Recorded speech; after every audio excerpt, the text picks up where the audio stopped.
Sejam muito bem-vindos a mais um episódio do ZaioCast.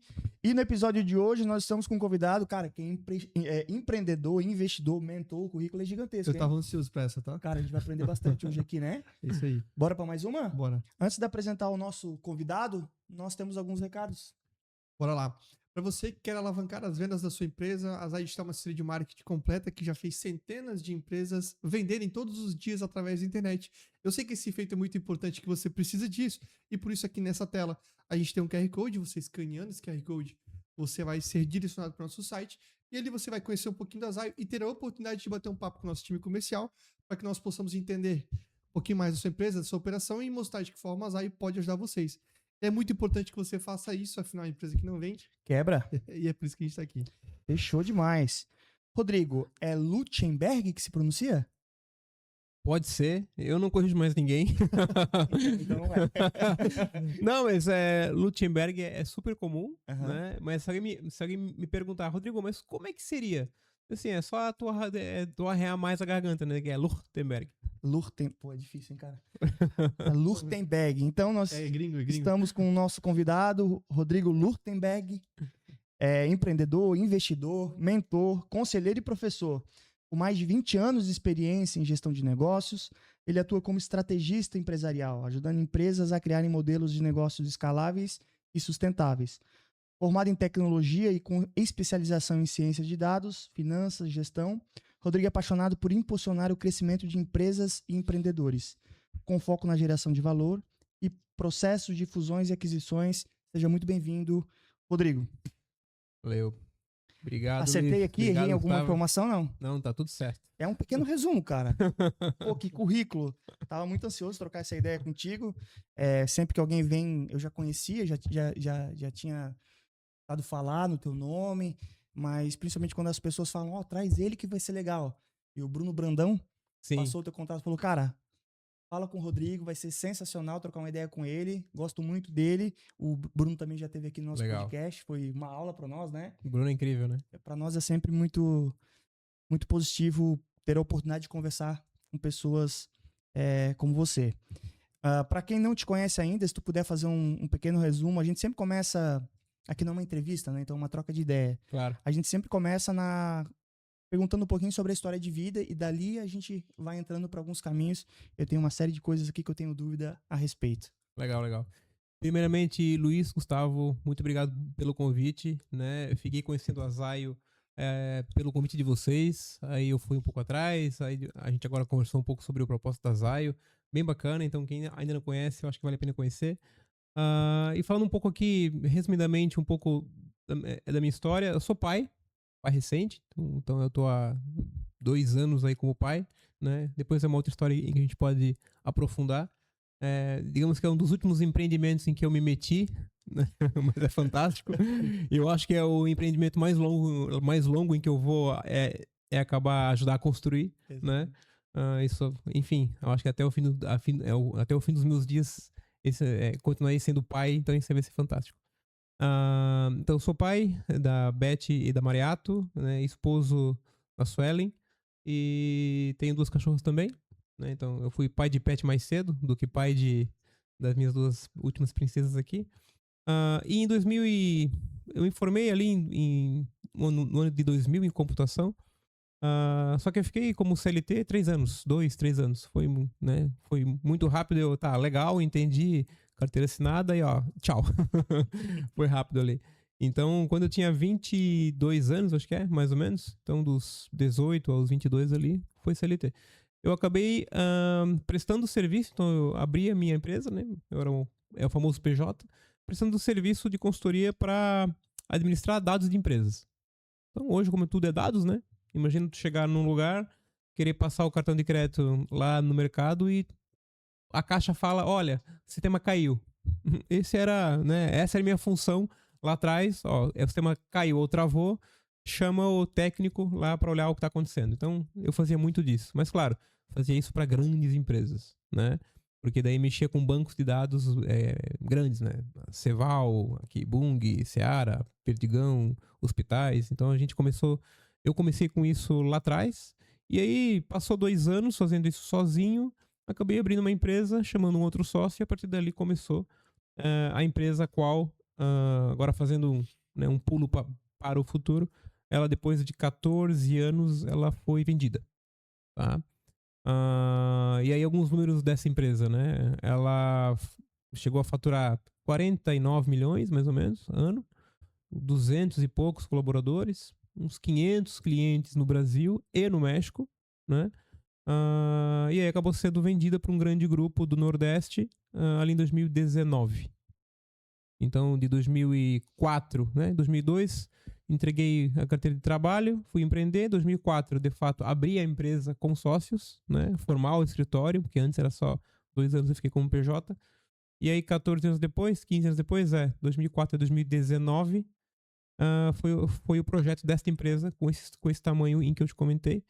E aí, quando eu vendi a empresa, eu fiquei 3 anos fazendo repasse. 4 anos, na verdade. Então, foi 19, 20, 21, 22. 4 anos eu fiquei repassando para quem comprou. Né? E aí acabou essa jornada, onde eu acabei abrindo uma outra jornada, que talvez é aquela que tu viu ali sobre sócio da boutique de M&A Grafin, né? Presidente da SC Angels, que é um fundo de investimento anjo, por conta aqui de startup. Esse é um outro capítulo. E aí eu fundei uma aceleradora de startup, que é a Águia Leão, que ela está aí há 3 anos já. Inclusive, a gente vai fazer um evento agora, dia 14 de novembro, né? A Zay até pode ir, mas aí depois a gente fala sobre isso. Né? E aí eu tô hoje nessa jornada mais de ajudar empresários. Então, o meu dia a dia, o meu ICP, vamos chamar assim, é falar com o empresário. Tá? Mais de serviço e tecnologia, né?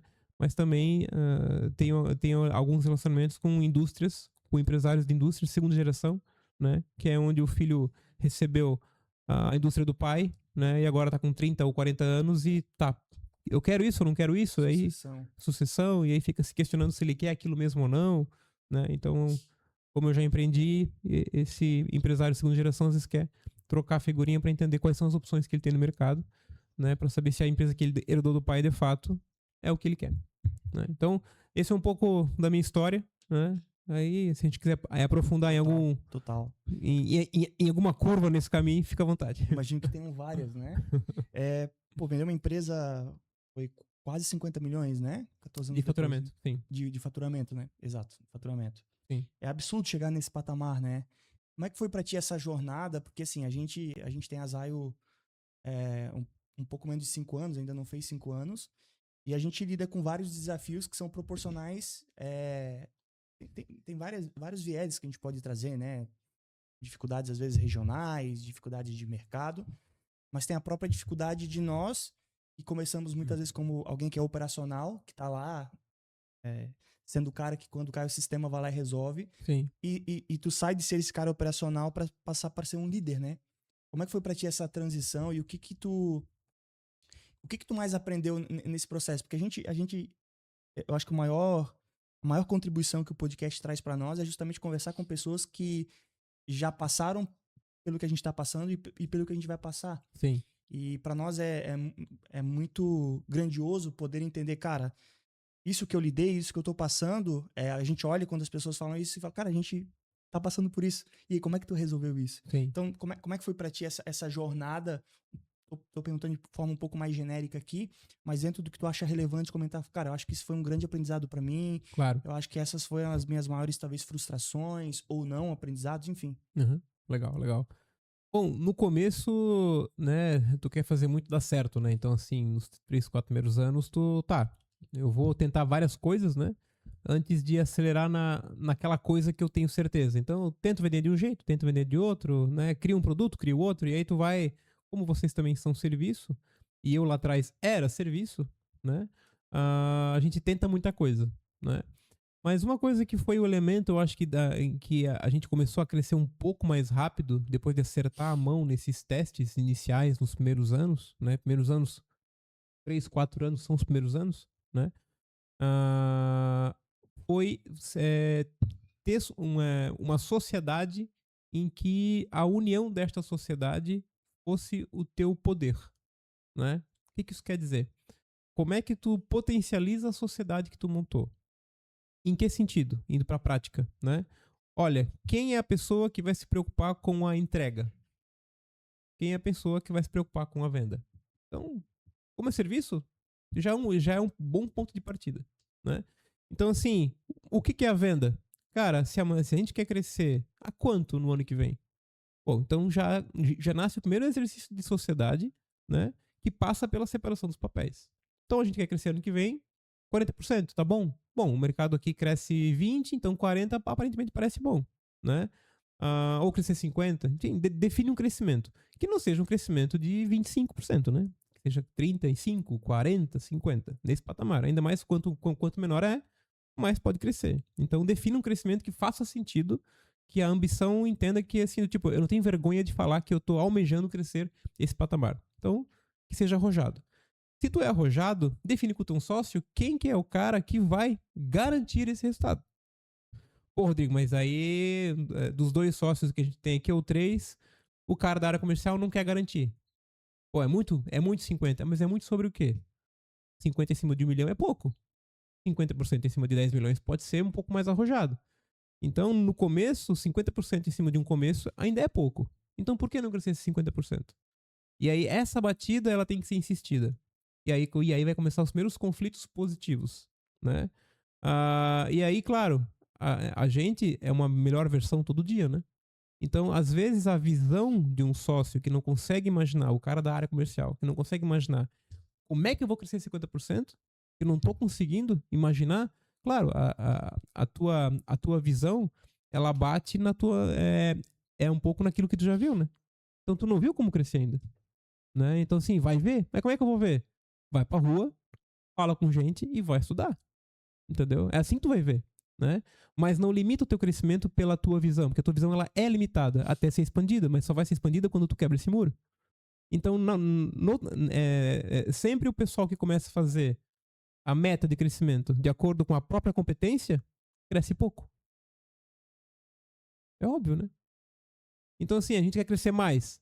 Nota que tu vai ter que dar mais do que a tua competência conhecida. Então, vai estudar, vai conhecer, vai copiar, te mexe, entendeu? Então, só que assim, esse cara só vende. Não é um sócio que pode ter mais de uma função, ele só vende. Cara, mas o outro sócio só entrega. E garante que o cliente tem uma retenção boa, que tem um bom atendimento, que tem a melhor tecnologia, que tem eficiência em custo, e deixa uma margem. O cara da operação é o cara da margem, né? O cara garante que a gente vai ter uma margem de 30% aqui em serviço. Então, ali foi o começo. Define uma baita sociedade, e o papel bem claro, e seja arrojado, e cria competência ao longo do caminho para bater a meta que vocês dois brigaram para poder definir. Entendeu? Essa é a mentalidade que tu vai um pouco mais longe. Agora, se tu e o teu sócio se juntaram, ninguém é tão bom em alguma coisa, vocês estão na média, vocês dois estão acomodados, ok, cresce pouco e vai pra frente, não tá errado. Mas eu não quero, pra mim, esse tipo de sociedade. Tá? Eu quero uma sociedade que, na união, a gente vai muito mais longe, superando a nossa competência, porque a gente tem que superar ela para poder chegar onde a gente ainda não chegou, né? Cara, incrível, incrível. É legal tu falar isso, um cara que tem sucesso nessa jornada, né? Porque a gente é sócio e claramente a gente evolui muito quando a gente tem sociedade, porque tu precisa exercitar, é como em qualquer relacionamento, né? Em casa é assim também e tal. Pra quem tem algum relacionamento, tu precisa exercitar várias coisas ao mesmo tempo. Tu tem que exercitar humildade, tu tem que exercitar escutativa, tu tem que exercitar não ter um ego inflamado, porque o ego faz muito mal. Eu acho Isso que destrói muita coisa. eu acho que muitas empresas, o maior problema delas não está fora, né? Está dentro, né? Que é justamente ela implodir por conta de conflitos internos que não são administrados, né? Eu acho que quando tu tá comprometido e quando tu faz essa reflexão de, cara, eu não sou perfeito, eu não tenho todas as respostas e eu preciso de alguém que vá, em alguns momentos, concordar comigo e em alguns momentos trazer um outro ponto de vista e a gente vai ter que chegar num consenso. Acho que esse exercício, até como ser humano, a gente melhora. Sim. Porque senão a gente tem ali a síndrome do super-herói, que sabe tudo, tem todas as respostas. Isso eu acho que é o maior perigo que a gente pode ter, assim. Lembra das versões, né? Todo dia tu tem que ser uma versão melhorada do dia anterior.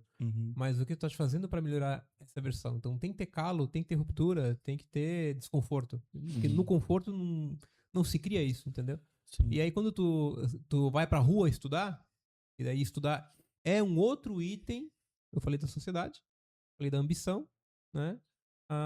Agora, o estudo é um outro item. Porque quando tu estuda, né, e por isso que tu até brincou ali, né? Tipo assim, tem várias coisinhas ali, né? E eu não parei. No ano que vem eu vou fazer um mestrado em administração. Pra saber administrar? Não, pra continuar estudando, entendeu? Pelo simples fato de entender que estudar é administração, ainda mais fazendo um mestrado em algum lugar relevante, vai vir conceitos de administração, né, atuais, enfim, até para eu poder conversar com o empresário que está comigo sobre conceitos de administração, né, e conseguir colocar isso nesse meu lugar de fala, vamos dizer assim. Mas estudar é uma coisa que tu decide e tu não para mais. Porque no estudo tu acaba encontrando o que é poder, o que é autoridade, para entender onde é que o ego mora. O ego mora mais no poder e não tanto na autoridade. Rodrigo, simplifica isso. Poder tu é dono da empresa e tu faz o que tu quer, né? Ponto. Autoridade não, esse cara é o melhor vendedor nosso e é o sócio que abre o mercado. Mas ele é dono, na verdade, porque ele tem a propriedade. Mas todo mundo reconhece ele como o melhor vendedor. Ele é reconhecido, ele tem a autoridade de ser o melhor vendedor. Então ele não é o melhor, ele não tá ali porque ele tem um poder, porque ele é dono da empresa. Ele tá ali porque ele é reconhecidamente o melhor, né? Então, na autoridade, vindo com a humildade, o ego é anulado, né? Cara, todo mundo o reconhece como tal. Não é ele que falou que ele é o tal. Então, na autoridade, o ego morre. Agora, no poder, o ego tá ali, né? Eu sou o dono, eu defini, porque o negócio é meu. E aí, o poder, ele nunca vai superar a autoridade, né? Só que isso tudo são, às vezes, conceitos para poder conversar, em que se tu não estuda e tu não vai atrás, na hora de falar sobre esse tema numa sociedade, o outro que não estudou, como assim? Tá me chamando de... Começa uma briga. Eu, não, cara, não é sobre isso, entendeu? É sobre aquilo, sabe? Então, como assim eu sou ruim nisso? Né? E daí começa, enfim, né? Quando tu vai querer, entre sócios, falar sobre ambição e meta, né? E aí tu fala, cara, tu não conseguiu cumprir a meta. O que a gente vai fazer? Tu tá me chamando de burro? Não é sobre isso, é porque a meta não foi cumprida, sabe? Então, se um estuda muito e o outro não estuda, a conversa ela não existe. Por quê? Porque os conceitos não foram estudados e a gente vai numa... Pra que serve o MBA, né? Tem um conhecimento? Tem, mas tem às vezes a sala de aula com um monte de gente que tá interessada, mais sênior, e ali tem muita discussão. Então tu conversa com outras pessoas. Na hora de tu conversar com o teu sócio, tu já tá mais letrado, sabe conversar. Agora, um cara que tá toda hora na operação, não estuda, e aí tu faz uma reunião de sócio para conversar de forma mais sofisticada, qual é o vocabulário que ele vai usar contigo para conversar? Ele não tem vocabulário. Aí se tu chama ele que tu não bateu meta, ele entendeu. Eu sou então incompetente. Quando tu fala que tu vai estudar para tu poder conhecer tal coisa, quer dizer que tu chamou ele de burro, então. Sabe? Total. O vocabulário ele não cola, né? Total. Então a gente, cara, vai se aprimorar e vai estudar. Então esse já é o segundo ponto, assim, do tipo que para mim foi muito, muito, muito bom. Sempre, nunca parar de estudar para poder resolver o desafio de cada vez. Pô, saber finanças quando fatura 500 mil, cara, talvez não precisa. Vai do teu jeitinho é que dá certo. Agora, dominar finanças quando tu fatura 15 milhões, cara, é fundamental. Entendeu? Então, assim, quando eu tava nesse patamar, eu fui fazer um MBA, um MBA em finanças. Pô, foi animal, porque tudo que eu aprendia, no dia seguinte eu ia lá aplicar, né? Então, foi muito bom fazer. Então, assim, a cada momento que tu vai seguindo na tua vida, tu busca uma capacitação para aquele momento da tua vida. Então é um estudo guiado, né? Estuda aquilo que tu precisa. Não estuda pra só estudar, né? E aí tu vai tendo repertório, tu fica um cara sofisticado. O que é sofisticado? É o que a gente falou antes do nosso início, né? Poxa, a gente quer crescer muito a Zayo. Mas qual modelo de negócio? Né? Franquia ou criar um conglomerado fazendo a compra de controle de outras agências menores? Porra, não entendi o que o Rodrigo falou. Tá, mas isso é ser sofisticado, entendeu? Então vamos aprender a fazer para falar algo sofisticado. O cara que fica, né, aquele cara mais caseiro, que faz do jeito dele, chega até um lugar. Agora, tem conhecimento networking em pessoas lá fora que sabem crescer de forma sofisticada. O cara mais sofisticado, ele vai mais longe. Por quê? Totalmente. Porque ele faz coisas um pouco mais inteligentes, modelos já validados. Eu não vou reinventar, eu vou seguir aquilo que é o que alguém já criou. Isso é um empresário sofisticado. E vocês podem ser empresários sofisticados.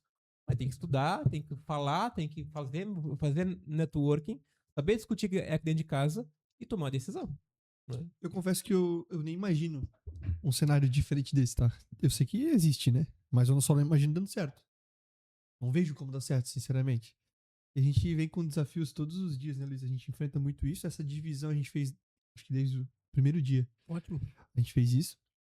E a gente sempre teve uma humildade intelectual de saber que, cara, a gente tem que aprender. Tipo, e vamos buscar ajuda, e tá tudo bem.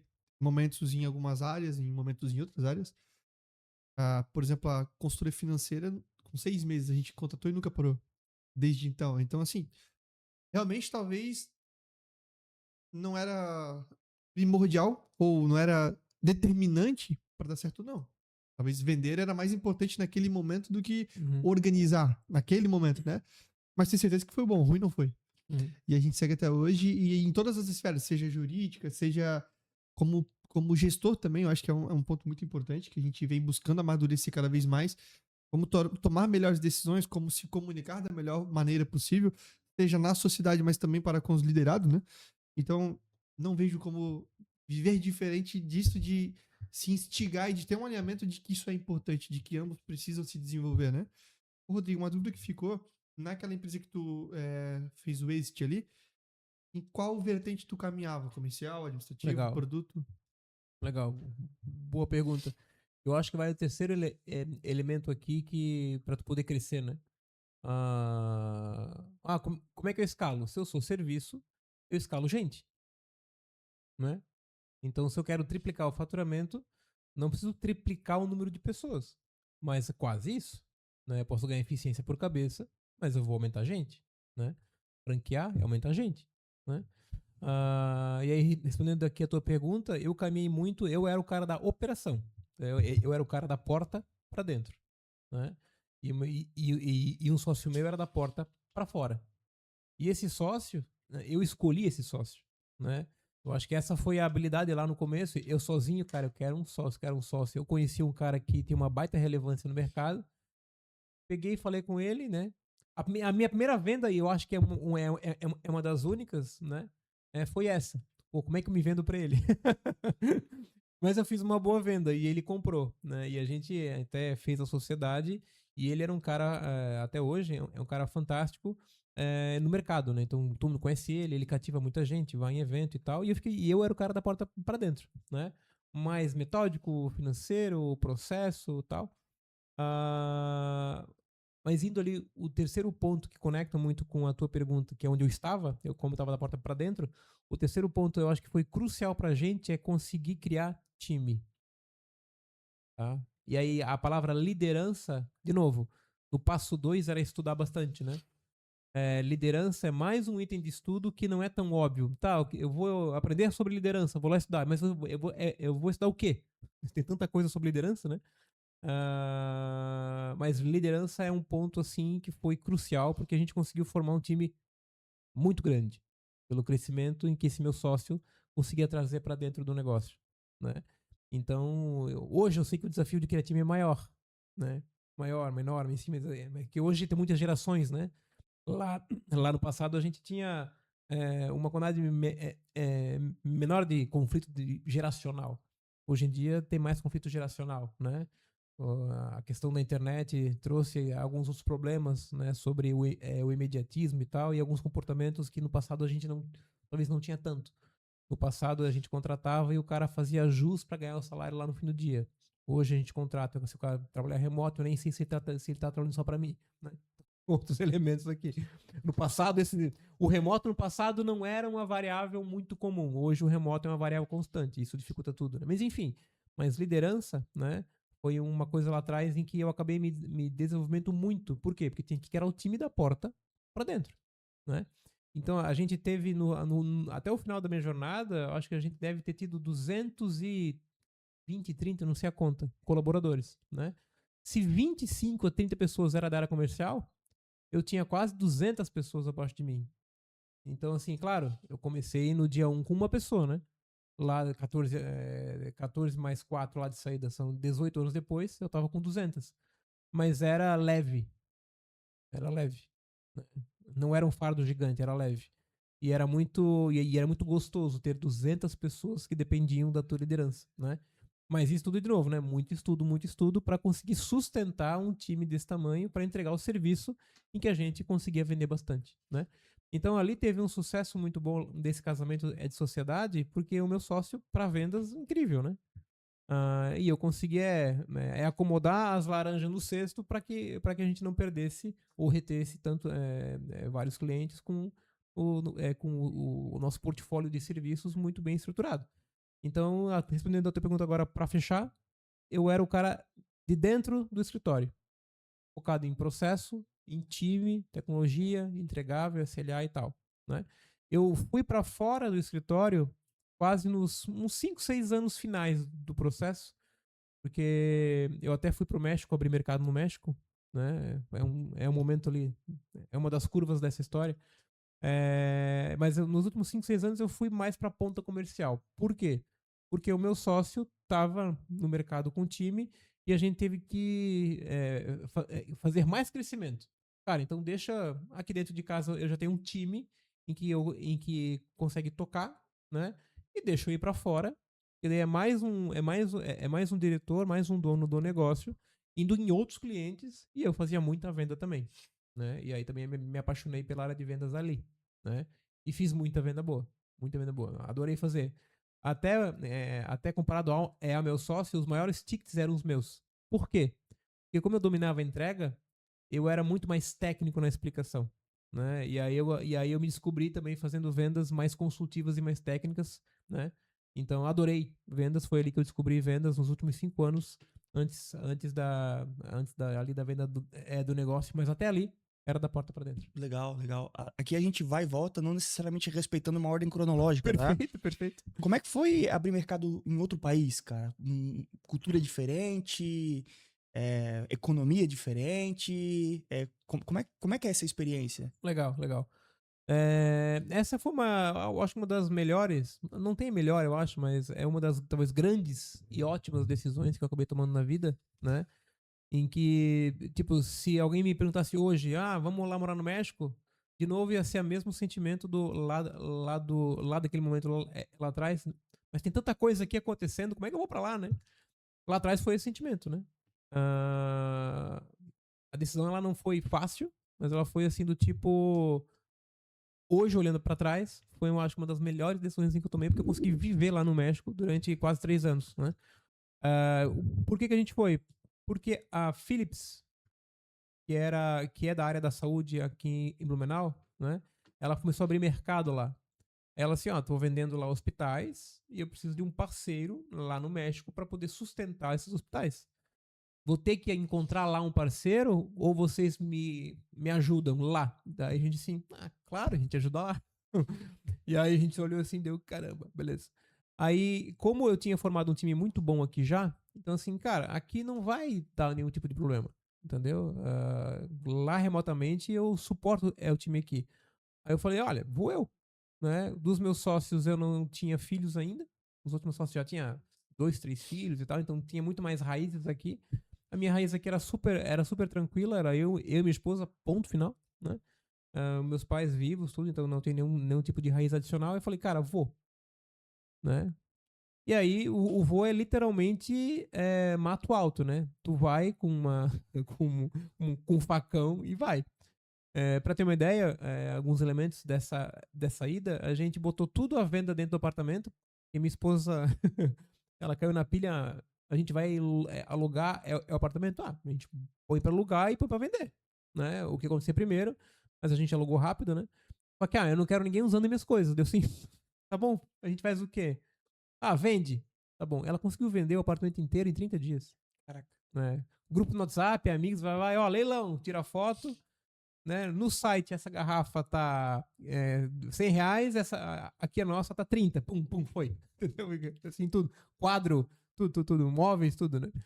E aí, em 30 dias foi, e eu tava organizando já, cara, como é que eu vou pra lá? Né?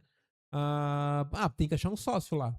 Então, eu descobri um sócio, um cara que empreendia lá no Brasil e ficava fazendo esse vai e vem. Falei, olha, tu tem lá escritório? Tenho.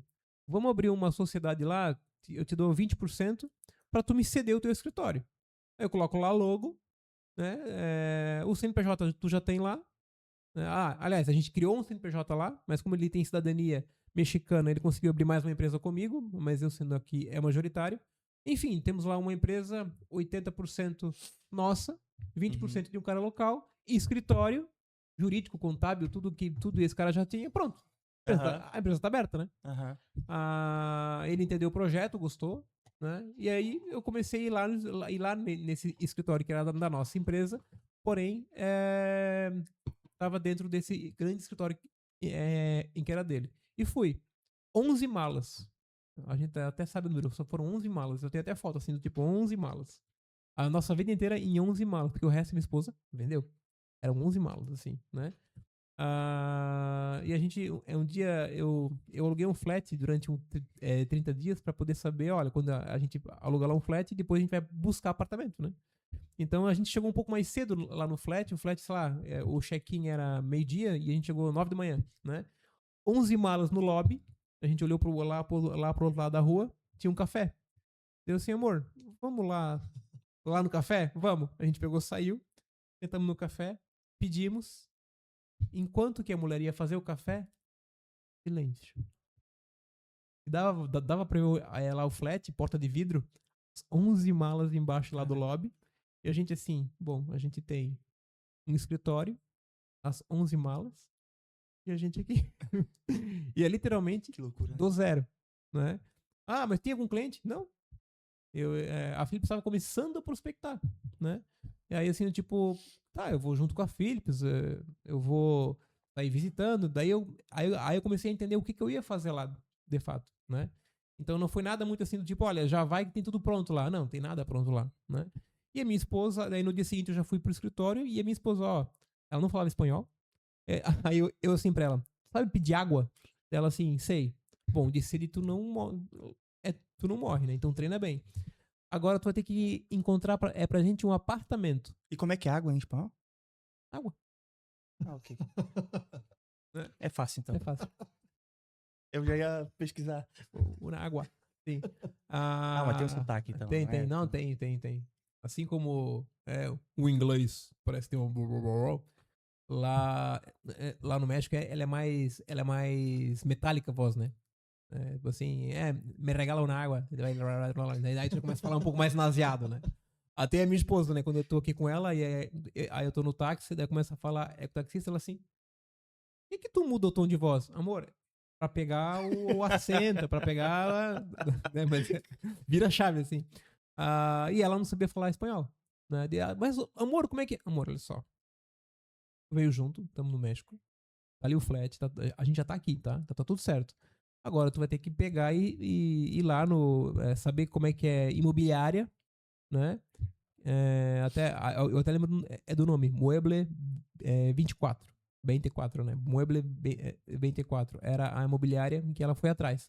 E ela assim, mas como é que eu vou falar? Amor, vai, fala que tu é brasileira e vê o que acontece. Aí, dito e feito, ela foi meio com um portunhol, a outra mulher meio que entendendo, mais gesto, ia visitar os apartamentos, então só apontava e tal. E aí, parte mais técnica, eu entrava quando ela já tinha visto tudo, né? E como é que os mexicanos recebem o brasileiro? Tipo, de boa, assim? Não, de Tem algum boa, de tipo boa. Eles adoram. preconceito? Não, Eles adoram. Porque tem alguns países que tem um pouco disso, Sim. né? O México tem uma cultura latina, óbvio, né? Mas eles são bem calientes. Então é abraçar, é rir, é tal. Evita embate. Então é difícil ser grosso, entendeu? É mesmo? Achei que não. Sim, não. Aqui é bem difícil. Tô vendo os filmes errados. Os filmes mexicanos, normalmente, os caras são valentes, né? Não, mas assim, tem a valentia, tem machismo, né? Normal, mas assim, tu precisa de ajuda? Eles, não, ok, vamos lá, te ajudo, tal. Vai no bar, bebe junto, janta, almoça. Então, assim, tem essa ambiência super, super acolhedora, né? Diferente de um americano que, se tu falar assim, eu tô aqui com uma dúvida, onde é que fica tal coisa, ele nem te responde, ele só aponta lá e segue, né? O mexicano ele fala, ele conversa, onde eres? Eu sou de Brasil. Brasileiro! Já começa, não sei o que, ele vai. Então foi muito gostoso essa parte, né? A gente achou bom. A parte ruim é de fazer negócio. Porque o mexicano, parece que o chinês tem um pouco parecido, né? É tão distante, mas tem isso parecido. Eles não dizem não. Eu já ouvi falar isso. Eles falam assim, tá aqui o contrato, tá aqui a proposta, o que tu achou? Meu, incrível a proposta. Não, tem tudo aqui. Aí tira dúvida e tal. Tá, e aí, tu tá interessado? Claro que eu tô interessado. Deu, pô, beleza. E aí a gente começa quando? Não, a gente começa logo. O pipeline é gigantesco. A gente começa logo. Tá. Então eu te pergunto o quê? Na semana que vem? Pode ser. Tu nunca tem algo negativo. E aí, cara, vamos começar? Não, a gente já começa. Tá, mas pra hoje? Não, hoje não. E o cara não te dá mais o quando, né? Então eu te ligo o quê? Amanhã? Não, na semana que vem. Daí na semana que vem. Não, a gente já começa. Cara, é horrível. Eu acho que a gente lida com alguns clientes mexicanos. É, sim. É horrível, cara. É horrível, é horrível. É DNA, sei lá. Descendente. Mas é que eles não. Como eles são muito de servir, então eles. Até pela colonização espanhola, aquela coisa toda, né? No Brasil, por exemplo, quando os portugueses vieram para o Brasil, os índios lá queriam. Eles não queriam se render, né? É por isso que deu uma chacina de índio, aquela coisa toda. Quando os espanhóis chegaram lá no México, eles assim, tipo, beleza, esse aqui, né, são agora os senhores aqui, aí os espanhóis falaram, agora a gente quer ficar aqui nessa terra, beleza e tal. E a coisa, aí o mexicano foi, ok, tá bom, então assim, sempre servindo, né, a um senhor maior. Então eles têm muito esse negócio de servidão. Tanto que o povo mexicano não foi dizimado. Não. Viraram empregados dos espanhóis. Mas não foi dizimado. Aqui no Brasil, o empregado do português ficou negro, né? O índio foi empregado do português? Não. Não aceitou. Foi dizimado. Entendeu? Então lá o povo mexicano é muito de serviço, senhor, serviço, senhor, serviço, senhor. Brigar contigo? Jamais. Então como é que ele te diz um não? Não consegue. Entendeu? Então, mexicano entende mexicano. Agora, português, brasileiro entender mexicano, né? Chinês entender mexicano, americano entender mexicano é mais desafiador. E como é que tu. E quando que tu entendeu, ou como que tu entendeu que quando o cara falava que era assim, então era assim? Só quando caiu o Pix? Quando a gente era um pouco mais assim, do tipo, cara, quando é que a gente assina? Tu assina agora? A gente tem que ser um pouco mais incisivo. Uma leitura não verbal, de repente, não sei se comportamento, tu Não, percebeu alguma coisa? lá os almoços eram mais longos, né? Então eles bebiam álcool no almoço. Normal, né? O almoço era, sei lá, 12:30 até as 4 da tarde. Então à tarde quase ninguém trabalhava.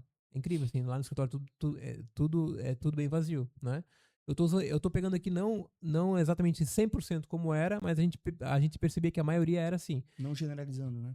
E de manhã, aí era muito trabalho, porque como o almoço era um pouquinho mais tarde, então tu chegava às 9 até meio-dia e meia, 1 hora, então tu já entregou o dia, né? Ia pra almoçar, não volta mais, né? E aí no almoço, eles fazem negócio no almoço, bebendo. Então, o jeito, e o México muita propina, né?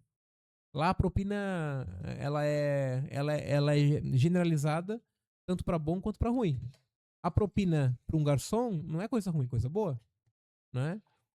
Agora a propina pra ele te acelerar alguma coisa comercial, pra ele não é coisa ruim.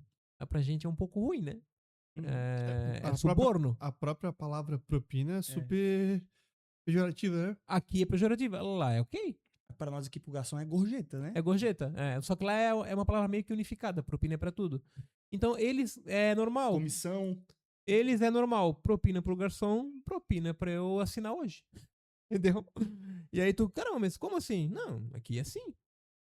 E aí os mexicanos se entendem nisso. Entendeu? É normal pra eles. Então, assim, não é uma coisa muito do que a gente vê aqui, né? Ou em outros lugares, o tal do suborno ou tal. Lá tem um pouco mais de ok lá pra esse ponto. Então tem que saber lidar sem isso, né? Só que os caras às vezes esperam isso, né? É tipo mais ou menos assim, como eu te ajudo a me ajudar? Essa é uma pergunta clássica no almoço. Como eu te ajudo pra tu me ajudar? Né? Aí ele, olha, aí ele fala, né?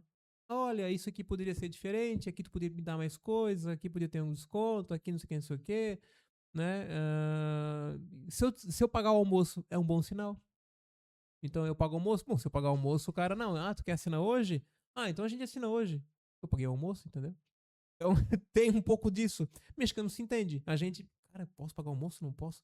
Eu vou ter que pagar o almoço pra acelerar um contrato? Então ficava com esses conflitos aqui. Claro, a gente é de outra cultura. Lá os mexicanos, não, claro, eu vou te levar pra almoçar, vou pagar tudo, porque o contrato tá na mesa, é óbvio pra eles, né? Pra mim, não, eu tenho que pagar almoço pra assinar um contrato? Sabe? Como assim? Então, essa questão cultural, ela foi um negócio bacana, assim. E tu acha que te ajudou a se desenvolver ainda mais como líder? O fato de ter se Sim, exposto a essa sim, outra sim, sim, cultura, sim, tu sim. entender um pouco A mais com- desse comportamento? Não, até a curiosidade de saber se, olha, tu vais falar com um americano. Antes eu não me ligava. Qual é a cultura de negócios lá? Né? Antes era, não, eu vou negociar como negocio no Brasil, né? Depois que eu fiquei um tempo no México, qualquer país em que tu falar que vai ter algum tipo de negociação, como é que será que eles negociam? Vou ter que entender antes. Ou vou buscar no Google, ou vou falar com alguém desse mercado, sabe? Então já tem a preocupação adicional, né? Como é que funcionam os funcionários? Como é que eu negocio? Porque eu sei que vai ser diferente. Então isso me deu essa skill de me preocupar. Se é de outro país, cara, aqui vai ter algum elemento que eu vou ter que ir atrás antes de começar uma negociação. Pô, baita bagagem, né? Baita bagagem. Isso é legal, isso é legal. E foi super divertido, né? Pô, comida, bebida, o país, incrível, incrível, incrível. Até muitos amigos meus, né? Ah, amigo, recomendo um roteiro pra ir. Tem uns tradicionais, né? Ah, vai pra Europa, vai pra não sei o que, não sei o que. Agora, México. Lá do México, uma semana, ou Guadalajara, a cidade de Tequila, Puebla, papapá. E tudo isso aqui, se tu ficar um mês no México, tu vai curtir pra caramba. Comida, bebida e isso daqui. Sério, sério. Aí eles vão, eu volto. Cara, eu não imaginava que o México era assim. É que ninguém imagina que o México é assim, né? Tu tens, talvez, às vezes, um pré-conceito. Pô, o México é violência, não sei o quê, tal, tal, tal. Não, cara, cartel. Tem tudo isso, tá? Como Assim Mas, como no Brasil, né? mais seguro que o Brasil. Mais seguro que o Brasil, bem mais seguro, né? Tu chega lá em São Paulo, se tu tiver um cara de moto ou um pivete na rua, tu fica um pouquinho receoso, né? Um garoto, talvez sujo, que tiver embaixo do semáforo e tu passar perto, te dá um gelo. Que pode ser talvez, né? Não tem esse tipo de marginalidade no México. Tu não vê criança no semáforo, entendeu? Por quê? Ou tá estudando, ou as crianças, cara, fica com a família. Então, tu não pode ficar na rua. Se tiver na rua, a polícia recolhe. Entendeu? Então, mas lá tem a atrocidade dos assassinatos entre as gangues. Só que lá é visualmente pra escancarar. Dá medo, né? Mas não pra gente, entre as gangues. Então eu vou pegar 10 caras teus, vou fazer aquela barbárie, né? Tirar a cabeça e tal, pendurar na ponte. A gente olha, nossa, como o México é perigoso. Não, é que é uma gangue dando mensagem pra outra. E a morte lá, eles têm um conceito diferente, né? Que a morte lá, tu tem outra vida, tem a árvore da vida. Então, assim, a parte lá da vida após a morte, tem muita coisa lá. O dia de los muertos, tem tudo isso. Então, se eu faço uma barbárie com o teu corpo, eu prejudico a tua passagem.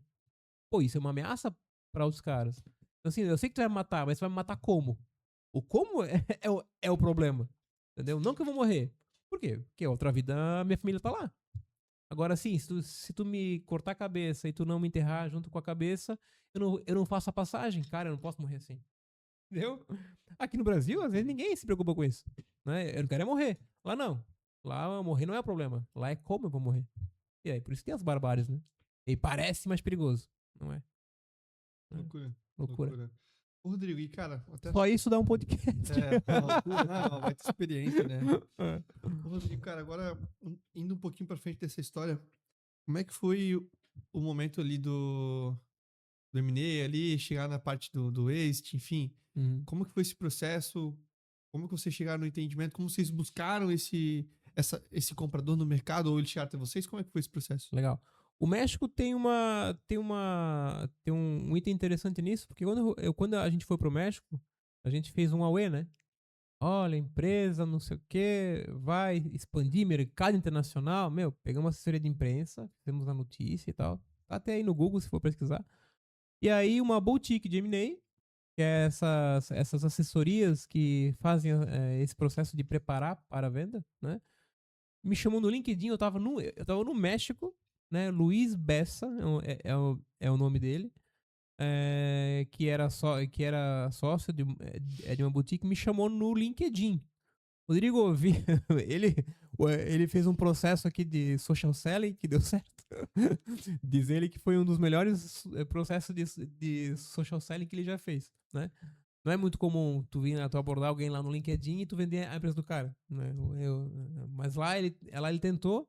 Pra gente, M&A não era algo tão comum, né? Talvez os termos e tal. Aí, pá, me chamou a atenção. Pô, uma boutique veio. Aí eu fiquei até um pouco com vaidade, né? Besteira. Mas assim, olha, vieram atrás de mim. Cara, o cara tá fazendo social selling.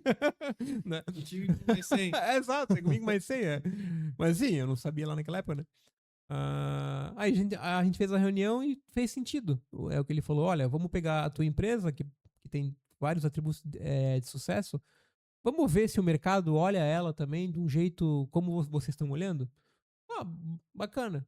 Quanto tu acha que vale, Rodrigo? Cara, não sei, né? Mas eu acho que para valer a pena teria que ser esse valor aqui. Aí ali lá com os meus sócios, a gente chegou num valor mediano lá. Cara, eu acho isso. Aí quando ele falou: não, tá dentro. Tá dentro? Tá. Tá, então qual é o processo agora? Fica com a gente aqui alguns meses para fazer toda a embalagem, que é o quê? No fim do dia, criar uma modelagem financeira do que o teu negócio é no passado, está sendo no presente e que vai valer a futuro. Né? Essa é uma modelagem financeira, conhecido como fluxo de caixa descontado, é um termo técnico aí, financeiro. A gente faz isso, né, com todas as projeções para mostrar para qualquer um que queira ver. E fizemos um belo de um PowerPoint, que é o nosso pitch, né? Não é o pitch de startup, mas é como se fosse. Claro que com muito mais elementos. E vai dar 50, 70 slides. E pronto. 3 meses depois, tá pronto isso. Né? E aí no 4º mês, olha, a gente agora vai começar a falar com várias pessoas. Então tá bom. Claro que quando eles vão falar com alguém, eles não falam que era a nossa empresa, né? Que na época se chamava Indixa. Não era a nossa empresa. Era, olha, Projeto Indiana. Esse é o nome do projeto. Projeto Indiana. Aí chegava ali, olha, tá aqui, ó, o Indiana, né? O seu empresário, o fundo de investimento e tal. Tá aqui o Indiana, tem esses atributos, tá crescendo assim, tá no México, tal. E aí começaram a vir alguns interessados. E aí eu comecei a conversar com esses interessados. Aí chegou um deles, que é MV Sistemas, lá do Nordeste, em que fez uma oferta e a gente entendeu, cara, que bom, que legal. E aí, assim, vamos ou não vamos? Não, já que ele fez a oferta e aí tá bom. E aí já tinha alguns sócios que queriam, cara, eu não quero mais trabalhar tanto. Porra, eu lá no México, né, tal, e querendo, né, crescer mercado, tal. E um outro sócio, pá, cara, sexta-feira eu queria ir pra praia. Tudo bem. Né, tinha ali, um sócio meu, tinha 9 anos de diferença minha, né? Então, assim, é outro estágio, né? Aí o cara, não, cara, acho que quero vender. Bom, eu posso nem vender, né? Vamos conversar aqui com este comprador para talvez ele compre o controle, mas não compra tudo, enfim. Então vamos avançar na conversa. E foi, né? Tanto que ele comprou o controle, mas não comprou tudo, né? E aí isso acabou 2 sócios saindo da operação, né? E aí eu e o Paulo, que é o sócio que fundou comigo lá atrás, a gente acabou ficando mais 4 anos, aonde a gente no final vendeu o resto das nossas ações. Então indo pro México, eu fiz um boom na mídia, e aí uma boutique me chamou, e aí deu esse processo que a gente comentou. Então foi um namoro que deu certo. E o que tu aconselha? Porque tu teve a tua experiência empírica e eu acredito que tu já repetiu esses feitos algumas vezes, sim. diretamente ou assessorando, né? Sim. Inclusive vi uma postagem lá no teu LinkedIn de uma empresa, Garfin? Grafin. Grafin. Sim. Que participou do M&A da Madeira? Foi isso?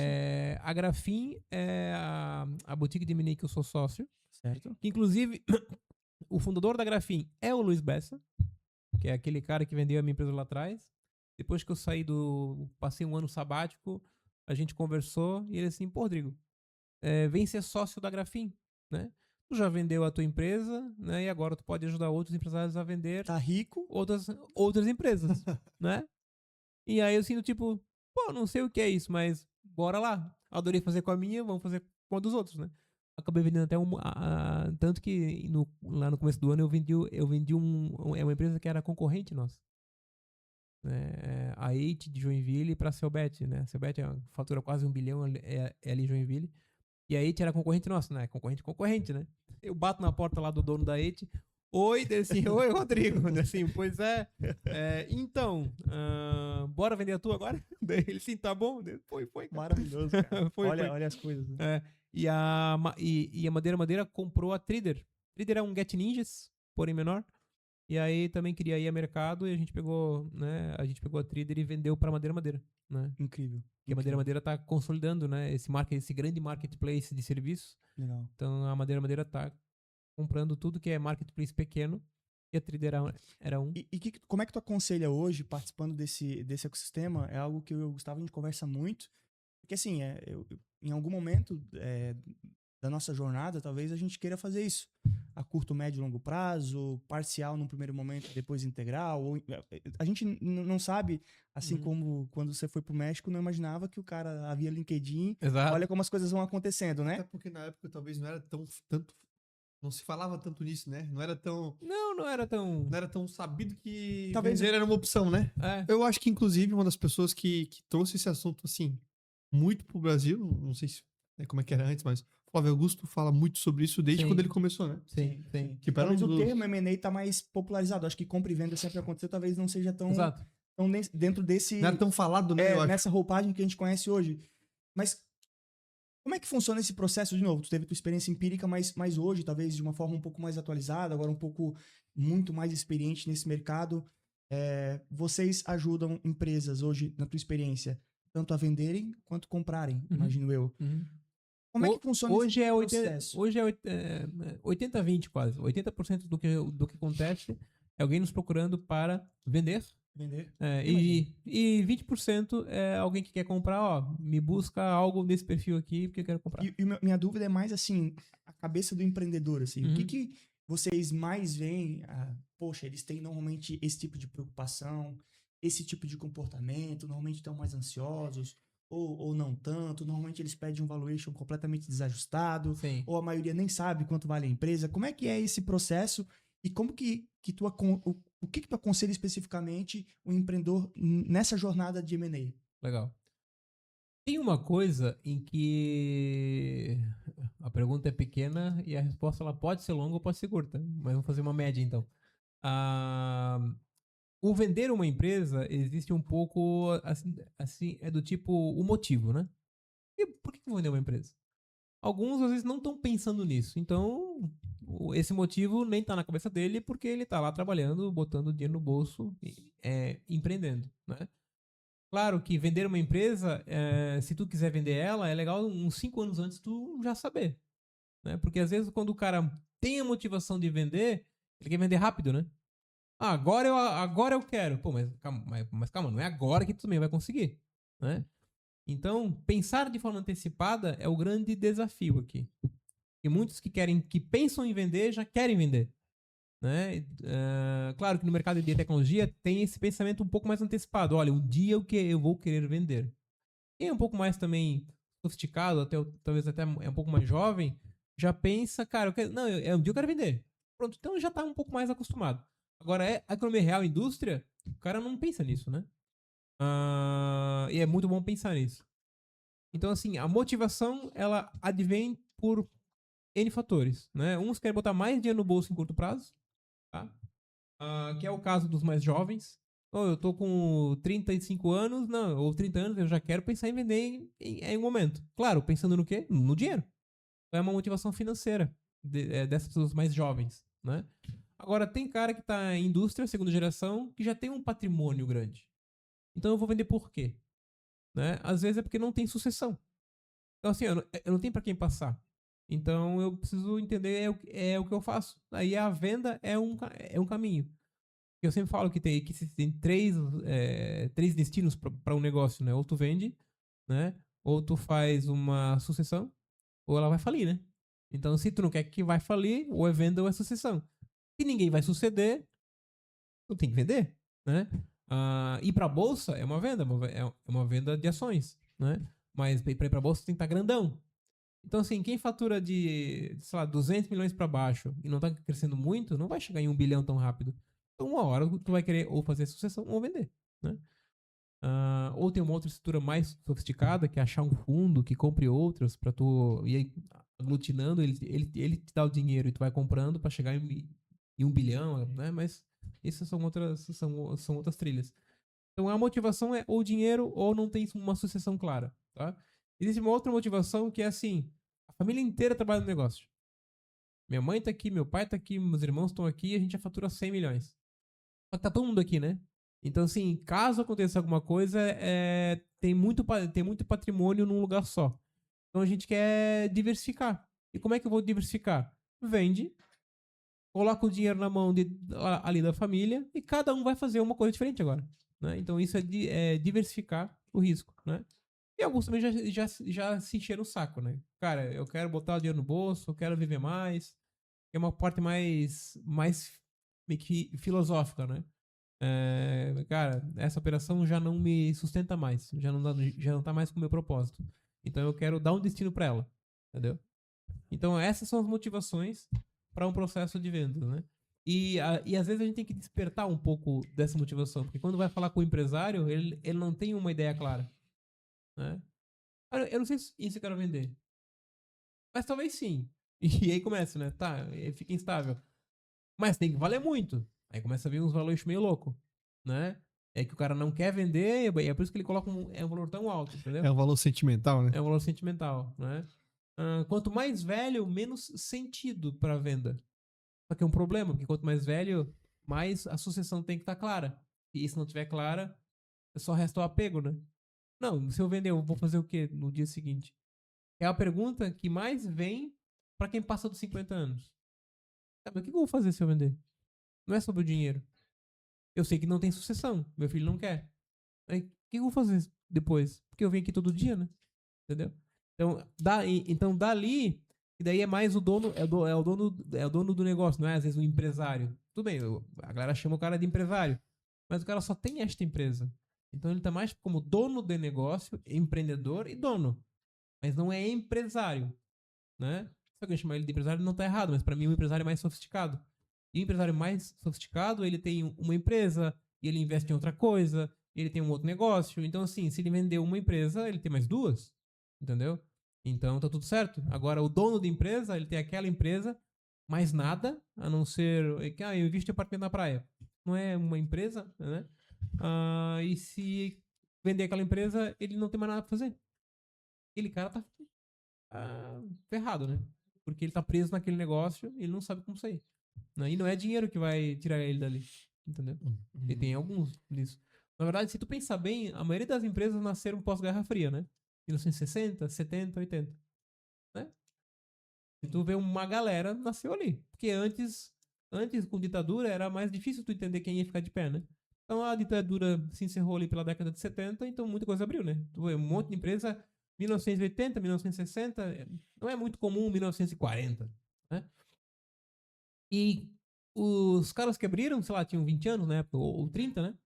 Então, assim, hoje, em 2025, são quantos anos de empresa? 60 anos, né? Então, se eu tinha 20, mais 60, eu tenho 80. Esse cara de 80 anos, que abriu uma baita empresa lá atrás, que não tem sucessão, hoje ele tem que tomar uma decisão, né? Quem abriu em 1980 tem, então, 60 anos. Agora. Uhum. Então, 40 mais 20, 60. Esse também logo ele vai pensar. Então tem muita empresa agora. E agora? Por conta do pós-Guerra Fria, abriu. Hoje os fundadores estão velhos. E não tem sucessão. Não sei Sobretudo pela o que geração, vai ter né? que fazer. Então assim, tu vai ver, talvez daqui a 20 anos, ou nos próximos 20 anos, tu vai ver um monte de empresa ruindo. Por quê?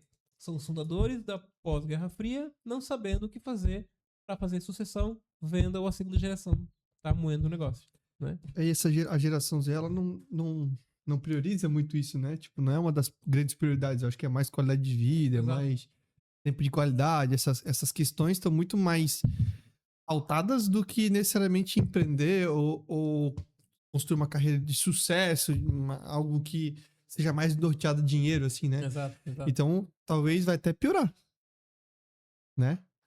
A próxima geração, depois da geração Z, se for na mesma tocada, no mesmo ritmo, não vai mais ter tanta gente querendo empreender, porque mudou Sim. um pouco do pensamento do que é o ideal de vida, né? Antigamente, pô, empreender era Era o sonho de todo mundo, né? Hoje em dia já mudou bastante isso, né?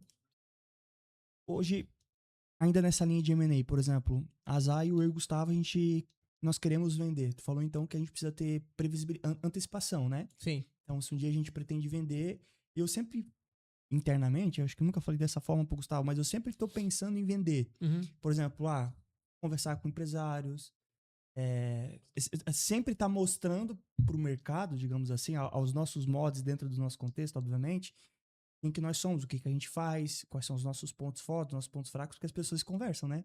A gente nunca sabe de onde pode vir uma oportunidade. E a gente é jovem, então, assim, eu tenho uma série de realizações que eu quero fazer na minha vida pessoal que serão provindas desse nosso primeiro negócio. Claro. E futuramente, a gente, cara, tem vários outros projetos que pode colocar, ou não precisa ser totalmente integral à venda, enfim, uma série de A fatores. cabeça tá borbulhando já. Exatamente. Então, o que tu aconselharia a gente? Cara, vocês têm que ter, talvez 3 coisas principais para vocês venderem o negócio de vocês. Tu tens que ter uma régua de faturamento atingida, tá? Para tu conseguir uma transação legal assim, né?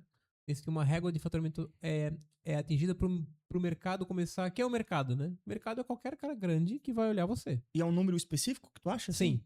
Qual é o Sim. número? Para a indústria, Aham. tá? 20 a 30 milhões é um bom começo. Então, assim, eu quero ficar atraente, uns 20 a 30 milhões, menos do que isso é uma indústria muito pequena, Uhum. tá? No mercado de tecnologia, tá? Tu até pode ter uma ousadia de estar em 8, 9, 10 milhões. Tecnologia. Por quê? Porque o múltiplo de tecnologia é um dos maiores. Então, um valuation de uma indústria pode ser 1,5 vezes o faturamento. Então, se fatura 20, vale 30. Agora, uma tecnologia pode ser 4 vezes o faturamento. Então, se fatura 8, vai valer os mesmos 30, entendeu?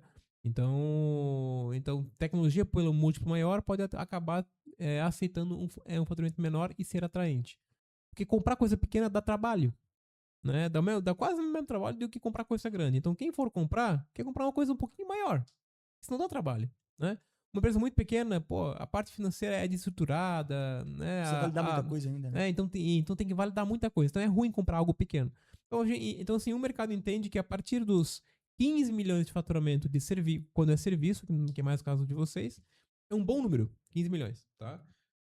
Tecnologia se aceita um pouco menos, ali pelos 10, né? Agora a indústria se aceita um pouco mais, aí perto dos 30.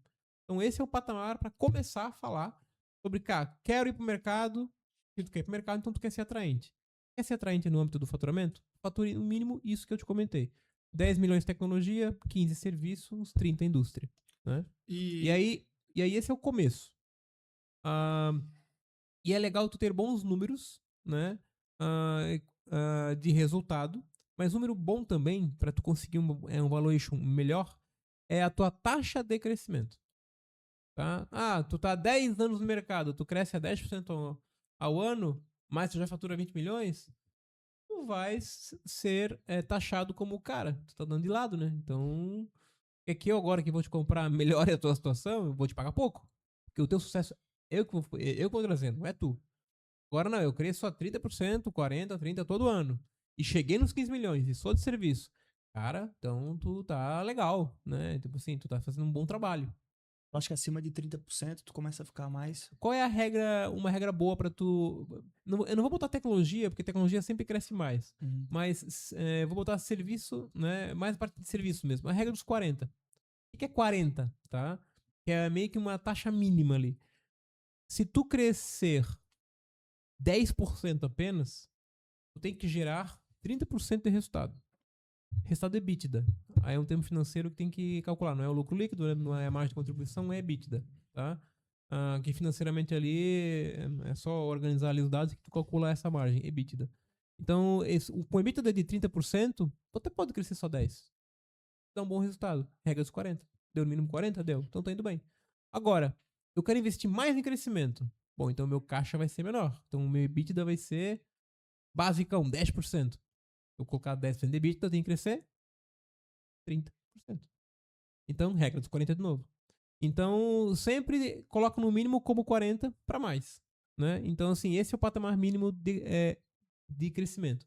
Então, assim, com EBITDA de 10%, tu cresce 30%. quer dizer que tu estás colocando capital na tua empresa para crescimento, né? Agora, se o cara dá um EBITDA de 10 e cresce só 10, cara, tu tá fazendo merda, entendeu? Por quê? Tu não tá tirando dinheiro, tá reinvestindo, não tá crescendo. Então, esquece, entendeu? Então essa é uma baita de uma regra. O múltiplo do serviço, tu não comentou. Comentou de SaaS de 4 a 5, indústria 1,5 e serviço. 0,8 a 2 Do faturamento. do faturamento, tá? Quer um pouco mais técnico? 7 vezes EBITDA. E daí, como o EBITDA é um indicador, tu multiplica ele ali por 7 para poder ter um múltiplo mais aceitável. Tecnologia, 10 a 12. Né? E aí tu consegue saber a conta, né? Cara, se eu faturo 10 milhões, gera um EBITDA de 30% e cresça uns 30% ao ano, tô dando a regra do 60 dentro da regra do 40. 10 milhões, 30% tá me dando 3 milhões. 3 milhões vezes 7 vai dar 20 milhões. 2 vezes o meu faturamento, né? Nessa lógica ali. Mais 7 vezes EBITDA. Então, assim, se eu faturar 10, tô valendo 20. Em serviço, com 30% de EBITDA. Entendeu? Então, tu já consegue ir brincando e colocando assim. E até os teus sonhos começam a serem calculados, né? Cara, se pra ser bonito eu tenho que faturar 15, né? E pra ser legal eu tenho que dar ali uma EBITDA de uns 20 ou 30. Então eu vou dar uma EBITDA de uns 4 milhões. 4, 5 milhões, né? Pô, bacana. Eu vou ler 7 vezes. 7 vezes 4, 28, né? 28. Pô, tá um bom valor, 30 milhões. Os M&As no Brasil, a maioria dos M&As no Brasil estão entre 20 e 150 milhões. Né? É 98%. Né? 2% passam 150 milhões. Só que dos 20 aos 150, 60% está entre 30 e 60. Então, ou seja, 60% dos M&As no Brasil estão de 30 a 60 em volumes de transações, não de valor financeiro, né? Estão de 30 a 60 milhões. O que eu quero dizer com isso? Se serviço tu fatura 15 com essas margens, tu vai valer quase 30. Tu tá na estatística. Então, por isso que eu falei que quando tu começa a passar de um certo faturamento com essa estatística, dá mais ou menos, olha, essa linha de corte inicial, 15 milhões em serviço ou 10 milhões em tecnologia, vai dar 40 milhões de valuation, né? De novo, ó, entre 30 e 60. Indústria, 30 milhões, né? Vai vender ela por 40, de novo, entre 30 e 60. Então tudo vai cair na vala do 30 e 60. Entendeu? Para aumentar a tua probabilidade de venda sem nenhum tipo de, talvez, grande desafio. Legal. E nessa faixa dos 30 aos 60, normalmente o que acontece com essas empresas que são vendidas? Elas continuam existindo ou elas normalmente são, não sei se existe um número estatístico para isso, são absorvidas, a depender da indústria, o cara vai usar aquela estrutura para o negócio que já existe, a depender da tecnologia, vai pegar aquela tecnologia. Normalmente as empresas continuam existindo, aquele CNPJ, aquele nome, ou normalmente sai do mapa? Cara, não dá pra te dar uma estatística, Certo. tá? Mas quanto maior a empresa, menos a gente entende que some o CNPJ. Porque tem toda uma história em cima daquele CNPJ, né? Um valor ali, né? Eu não vou dizer que tem valor, porque o que vale é os clientes. Eu posso só mudar os contratos para um lado e pronto, né? Uhum. Mas a gente quer ganhar sinergia rápido, né? Então, assim, eu comprei uma empresa, né? Cara, o meu foco agora é fazer ela crescer junto comigo, né? Eu não vou perder tempo, normalmente, em fazer transferência de contrato, matar CNPJ, acomodar as equipes. Cara, demora um ano. Perdi o tempo já. Então, como o tempo é dinheiro, botei pra dentro, né? Mantém ela. Não existe nenhum ego de mudar aqui a marca ainda, né? E vamos crescer. Entendeu? Vamos ganhar sinergia comercial. Então, esse muito é o ambiente que se cria, né? Claro, eu sou uma empresa que as minhas cores são verdes. Então, eu faço uma marca de transição, como a Unimed comprou o Hospital Santa Catarina aqui em Blumenau. No dia 1, ficou o Unimed e o Hospital Santa Catarina ali funcionando. Aí, passou 6 meses, começaram a botar assim, o Hospital Santa Catarina, um leve verde no fundo, né? E aí, embaixo, Unimed, né, tal. E aí, assim, agora já estão lá, o Hospital da Unimed. Logo, logo vão tirar lá o letreiro. O CNPJ ainda existe em separado, mas a transição do nome, marca visual, tudo, cara, 1 ano, 2 anos, isso acontece. Pra quem quer ter esse posicionamento de branding, né? Agora tem, exemplo, a Selbet. Bet comprou a 8, né? Cara, eu não sei em que momento a Eit some de nome. Mas já o mercado já não fala mais de Eit. Mas tá lá, Eit, site, tudo, né? Entendeu? Mas a Cebet comprou, é uma empresa da Cebet. Então, às vezes tem a empresa Eit, empresas, grupo Cebet. Então só coloca aquela tagline embaixo. Então tudo depende de marca, posicionamento, branding, né? Claro que quanto mais tu aglutina isso em algumas estratégias, mais eficiente é. Por quê? Porque daí é só um marketing, é só um RH, é só tal, né? Sim. Mas também por outro lado, tu destrói a cultura da adquirida, né? Tem uma estatística que é alta, que é de 70% a 80% dos M&As não capturam a sinergia que gostariam de ter capturado, né? Declarado antes da transação. Cara, é uma taxa grande. Absurdo. Então, assim, um terço dos negócios deram o sucesso esperado ou mais. Agora, 70% não deram o sucesso esperado. Não que deram errado, mas que deram, Foi abaixo da expectativa. Foi abaixo da expectativa. Muito por essas tretas de cultura, transição, não se integraram, discutiram política comercial depois da compra, não antes, entendeu? Pega o exemplo da Asa lá, né? Que teve aquele conglomerado de moda, a Reserva vendeu pra Arezzo, a Arezzo se juntou e, cara, começou a dar um monte de problemas. Agora, eu nem sei como é que tá agora, mas... Não, tem um lance aí de alguém querendo comprar de volta. Exatamente.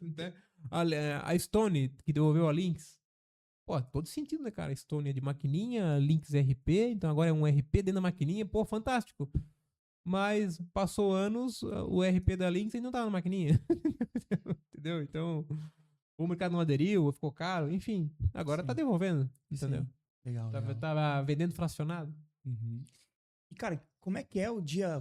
Pô, pode ser uma pergunta muito idiota, mas eu tenho curiosidade. Como é que é o dia 1 depois do exit ali? Cara, vendi a empresa, caiu o dinheiro no Pix. Como é que é a tua cabeça sobre isso, Tá. cara? Eu sei que é muito particular, né? Não, mas tá tudo certo. 9 da manhã, tu descobre que tu tem gerente de banco. Porque ele te liga. Ô, Rodrigo, tudo bem? Tudo bem? Aqui meu nome é Brígida. Deu, fala, Brígida. Pois então, olha só. Passa no banco. Deu assim, tu nunca me ligou, Brígida. Entendeu? É incrível. Então isso no dia 1 acontece e vira até piada, porque quando a gente fala lá com os outros, né? E aí, cara, tu conheceu a tua gerente é do banco agora? Pô, ela me ligou, depois acontece com todo mundo. Claro, a questão da grana, logo na virada, é em casa, né?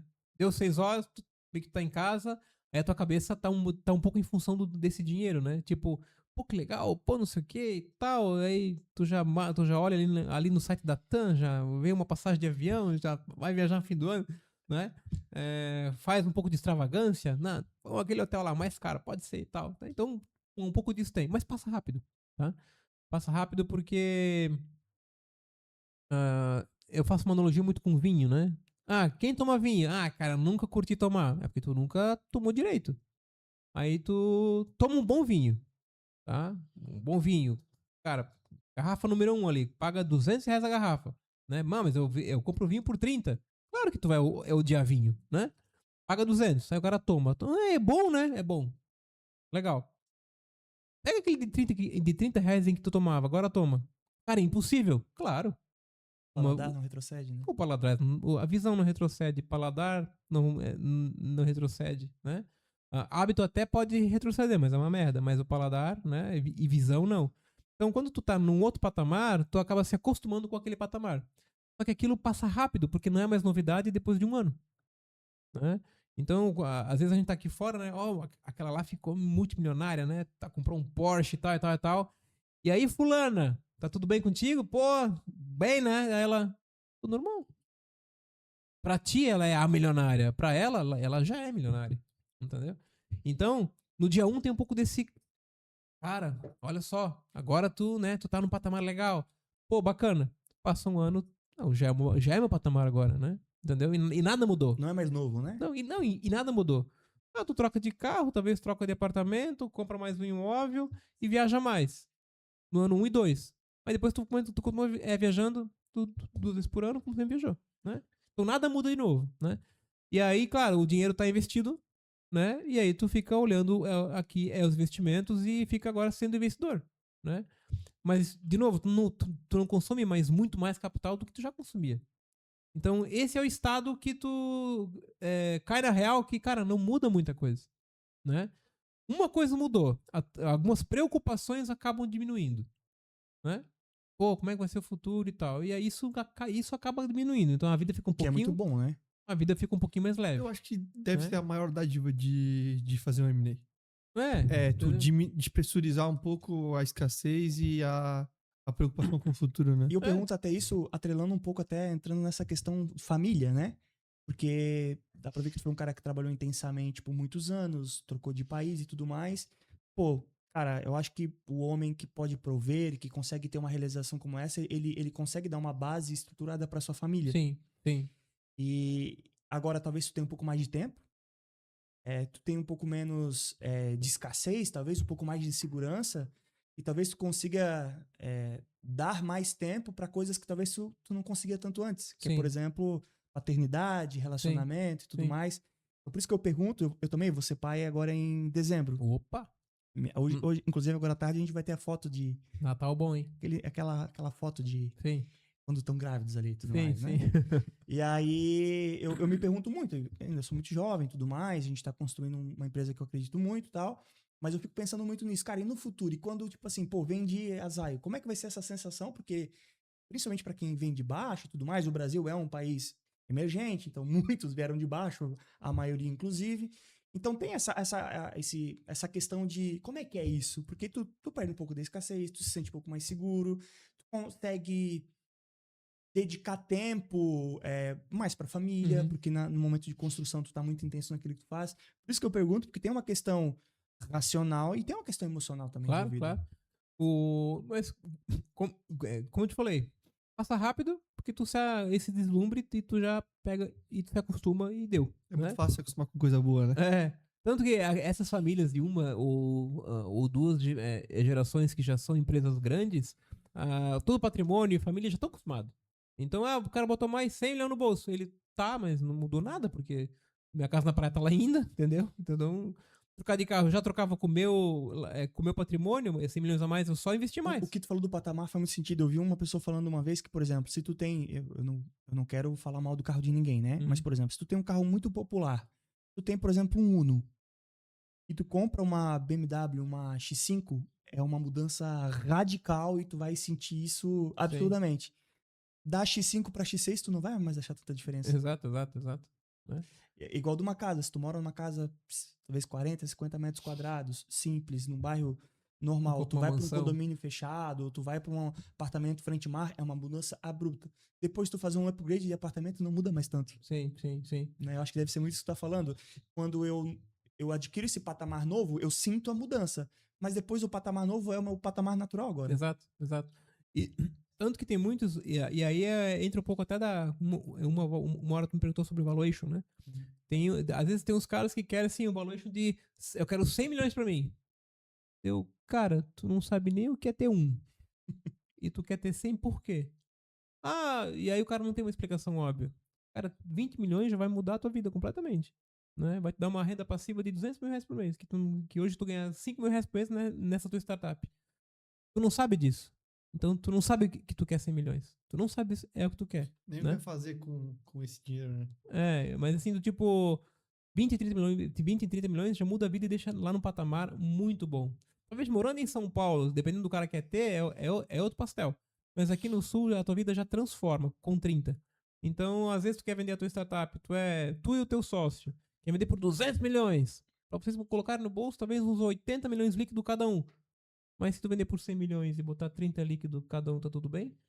Não dá. Mas por que não dá? Porque eu quero 80 milhões. Mas por quê?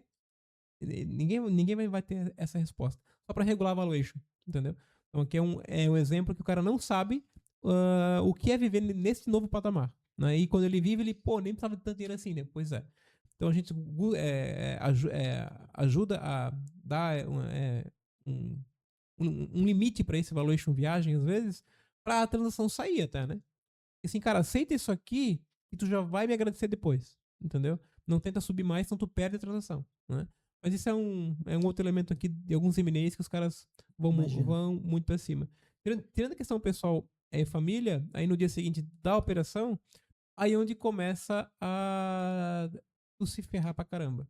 Em várias questões, né? Por quê? Porque tu acaba, em alguns lugares, não. Só que assim, em 30% não. Agora em 70% vai acontecer isso, né?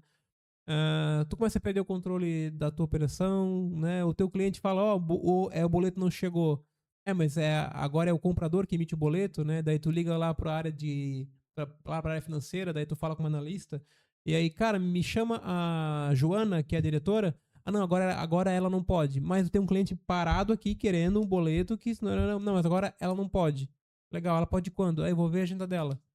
Antes tu era dono da empresa que emitiu o boleto. Agora tu fala com uma secretária que manda mais que tu. Porque eu falo assim, ô secretária, me passa com a diretora. Não, agora ela não pode. Poxa, ela só pode amanhã, Rodrigo. Tá. Acabei de ser mandado pelo analista. Entendeu? Então, isso em todas as áreas. Financeiro, marketing, contabilidade, sei lá, central telefônica parou. Ah, o técnico virá amanhã. Todo mundo me liga, entendeu? Aqui a gente gerenciava a central telefônica e nada parava. Não, agora só o técnico que põe a mão aqui. Sabe? Então, assim, acontece os mais absurdos lá no dia seguinte e sobre vários aspectos, né? Qualidade de cliente, suporte e tudo. E tu tenta navegar nessa nova estrutura agora, né? Ah, eu vou comprar aqui algo porque quebrou. Não, Rodrigo, tem que passar pelo compras. Não, mas quebrou, cara, e a galera tá precisando. Não, Rodrigo, demora 4 dias pra provar. Aí tu vai ficando meio saturado com isso, né? Cara, eu passei 14 anos, era só dizer ok, amanhã tava ali, né? E agora é uma semana e as pessoas não falam contigo, não dão mais uma prioridade. Isso não é a 100%, né? Mas a maioria dos casos acaba acontecendo muito disso. Na maioria. Pode ser a maioria de 60%, mas ainda é uma maioria. E comigo eu entrei nessa estatística. E foi difícil o grandão integrar conosco, né? E aí a gente passou por essas dificuldades. Tem casos em que o comprador e o comprado se unem de tal jeito, cara, que é maravilhoso, entendeu? Tem vários cases que isso acontece de uma forma maravilhosa, mas a cada 10, 3 são assim. Agora os outros 6 ou 7 são como eu narrei. É o dia seguinte que realmente foi um negócio um pouquinho mais desafiador. A gente sai do outro lado? Sai. Apanha mais? Apanha. Trabalha mais do que estava trabalhando antes? Trabalha. E ainda com algumas frustrações que puta, não tá saindo do meu jeito. Tu perde poder até pra dar aumento, dependendo de como que tu negocia.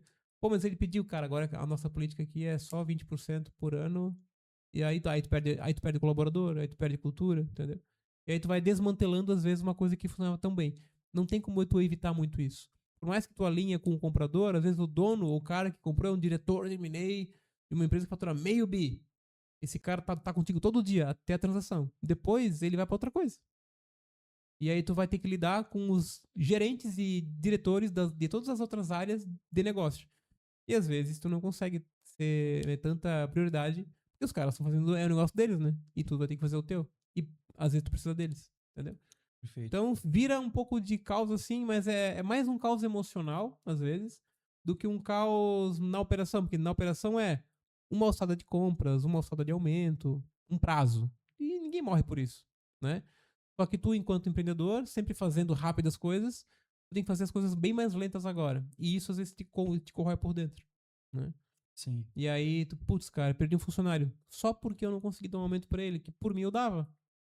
Mas a alçada na política não me permitiu. Aí o cara, pô, Rodrigo, até te respeito, mas não dá mais. Tá.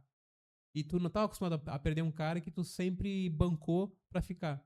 E aí tu não conseguiu bancar. Aquilo ali, sabe que te corta o saco. Agora tu não tem mais nada, né? Cara, eu perdi um cara por conta de uma besteira, assim. Aí tu pensa nisso, que tudo pode acontecer por conta de uma besteira, né? Aí se tu perde um cara bom em serviço, o teu cliente sente, né? E aí começa. Então a gente sofreu um pouco perda de qualidade por não conseguir reter as pessoas importantes por conta de políticas, não podia cruzar a política, né? E é difícil tu negociar exatamente tudo isso no momento da venda. É difícil. E é muito detalhe. Às vezes tu não se percebe todo o detalhe. ter um advisor no processo é importante, né? Porque o advisor vai tentando cercear vários detalhes. Cara, negocia isso, negocia isso, negocia isso, né? Mas às vezes tem coisa que escapa. Legal, legal. Caminhando para o final aqui, enquanto empreendedor, a gente toma muitas decisões, né, ao longo da jornada empreendedora. Mas primeiro eu sou uma pessoa, né? Eu tenho uma vida e depois eu sou empreendedor. É uma das minhas características, atribuições e assim por diante. E aqui tu comentou sobre várias decisões que tu tomou, né? Morou fora, empreendeu, falou muito sobre conhecimento e tudo mais. Indo para uma questão um pouco mais pessoal. Tu falou que há 2 anos foi pai? 2 anos. 2 anos, como é que foi pra ti essa experiência? Inclusive, tu adotou? Uhum, sim. As 2 meninas são adotadas? Sim, as 2 são adotadas. Compartilha um pouco com a gente sobre isso. Legal, legal. Bom, eu sempre fui porta-voz de tomar decisão assim do tipo, a decisão boa é aquela decisão que te dá dor de barriga. Porque, mas todo dia eu tomo decisão. É que as fáceis todos tomam, né? Agora tem as difíceis, né? Tipo, larga tudo e vai pro México. Venda a sua empresa. Compre uma que é 40% do seu tamanho, né? E faça uma adoção. É uma adoção, né, de filhas pretas da África, né? Então, putz, vai ou não vai, né? Então, assim, eu já tô querendo agora saber, depois de 4 anos, qual é a próxima decisão que eu não tomei. E porque aquelas decisões que não doem a barriga, a gente toma. Mas faz tempo que eu não tomo. É uma decisão que dá medo, né? E essa decisão essa é a próxima em que eu tô procurando. Falando da adoção, que foi a última que deu o frio na barriga, 2 vezes, né? Porque a gente adotou a primeira e depois decidiu adotar a segunda, né? Eu e minha esposa, a gente fez o processo da tentativa de ser pais, no processo natural, e aí acabou não vindo. E a gente decidiu isso um pouco tarde, até por conta da empresa, do México e tal. A gente foi muito carreira solo, eu e ela, né? E aí eu já tava com. Ela tá com 39, Eita. 30 e alguma coisa, né? Eu acho que 39. Eu tô com 46, mas, cara, as contas eu sempre perco. E a gente, olha, então, há 3 anos atrás, a gente decidiu adotar. E de que jeito, né? Ou é Brasil, só que daí todos esses casos que demoram, aquela coisa toda, demora 7 anos, 8 anos. Nossa, eu com 42 mais 9, mais 8, vai dar 50, né? Daí vai chegar uma criança, eu com 50 anos. Não é legal, ainda mais pela insegurança do Brasil, né? Então a gente entendeu que existia um processo diferente, que é o mesmo processo do Bruno Galharço e da Giovanna Elbank, né? O mesmo advogado, a gente conseguiu fazer um contato com esse advogado. Ele falou, olha, o processo na África funciona assim, assim, assim. Aí a gente topou, a gente abriu o processo com ele, e aí ele executou um processo que ele começa aqui no Brasil, né? Daí tem alguns procedimentos, e depois tem alguns procedimentos também lá na África. E aí vai concomitantemente, Brasil e África, ajustando o vai e vem de documentação, petição, autorização e tal. E em 8, 9 meses, tá liberado para ir buscar a criança. Porque a criança eu já conheço no mês 1, né? No mês 1 eu já sei quem é a criança. Acho que no mês 2, a criança já é liberada para sair de onde está para ir para uma babá, que eu pago daqui. Então eu já fico recebendo fotos da criança, vídeos, já no mês 2 até o fim. Então a gente já fica namorando, já fica, né, não interagindo, mas já fica recebendo notícias desde o mês 2. Aí no mês 9, então são 6, 7 meses nessa pequena angústia. Por gestação. Exatamente. Mas fica uma pequena angústia porque acho que até na gestação, que a gente não teve esta oportunidade, mas na gestação tu fica pensando que enquanto que a barriga cresce, algo pode acontecer. Então também dá um pouco desse receio. Eu tenho que só imaginar como é, porque eu não sei como é, né? Mas, e na adoção internacional, no segundo mês, até o 9º mês, também pode acontecer alguma coisa. Tanto que aconteceu. A gente não fez só 2 processos para vir 2, a gente fez 5 processos para vir 2, né? Então, outras faleceram no meio do caminho. Então, mas é o risco do processo, né? Não é tão comum, com a gente acabou acontecendo mais de uma vez, mas é um risco do processo. E aí, no mês, tu vai pra África, né? E fica lá 1 a 2 semanas.